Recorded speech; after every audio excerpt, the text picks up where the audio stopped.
মঙ্গলদৈ নামটোৰ উৎপত্তি বিষয়ে জনশ্ৰুতি আছে যে এজনী পবিত্ৰ মহিলা মঙ্গলদৈৰ স্মৃতিত স্থাপন কৰা এখনৰ পৰা এই নাম আহিছে। মঙ্গলদৈ হৈছে অসমৰ দৰং জিলাৰ সদৰ চহৰ। এই চহৰখন ব্ৰহ্মপুত্ৰ নৈৰ ওচৰত অৱস্থিত আৰু ইতিহাস, সংস্কৃতি আৰু আন্দোলনৰ বাবে বিশেষভাৱে গুৰুত্বপূৰ্ণ।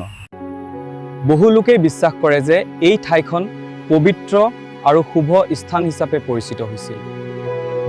প্ৰাচীন ইতিহাসত এই অঞ্চলটো বৃহৎ কামৰূপ ৰাজ্যৰ অংশ আছিল আৰু নদী পথেদি বাণিজ্যৰ লগতে কৃষি আছিল মুখ্য জীৱিকা। তাৰপিছত আহোম শাসনকালত পাইক ব্যৱস্থাৰে সমাজ সংগঠিত হৈছিল। এই সময়ছোৱাত কৃষি উৎপাদন বৃদ্ধি পাইছিল আৰু সমাজ ব্যৱস্থা সুসংগঠিত হৈছিল। 1826 চনৰ ইয়াণ্ডাবু সন্ধিৰ পিছত অসম ইংৰাজৰ অধীনলৈ আহে। মঙ্গলদৈ এখন গুৰুত্বপূৰ্ণ প্ৰশাসনিক কেন্দ্ৰ হিচাপে বিকাশ লাভ কৰে।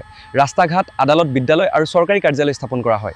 এই সময়ছোৱাত আধুনিক শিক্ষা ব্যৱস্থাৰ সূচনা হয় আৰু চহৰখন ধীৰে ধীৰে উন্নতিৰ পথত আগবাঢ়ে।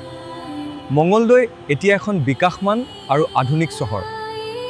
মঙ্গলদৈ সাংস্কৃতিকভাৱে যথেষ্ট সমৃদ্ধ। বিহু, দুৰ্গা পূজা, নামঘৰীয়া পৰম্পৰা, ৰাস উৎসৱ আদি ইয়াত উলহ মালহেৰে পালন কৰা হয়। ইয়াৰ মানুহ সহজ শৈলীন, সৰল, আতিথ্যপ্ৰিয় আৰু পৰম্পৰাপ্ৰেমী। নামঘৰ আৰু মন্দিৰসমূহ সামাজিক জীৱনৰ কেন্দ্ৰবিন্দু। সময়ৰ সৈতে মঙ্গলদৈত বহু বিদ্যালয়, মহাবিদ্যালয় আৰু চৰকাৰী বেচৰকাৰী প্ৰতিষ্ঠান স্থাপন হৈছে।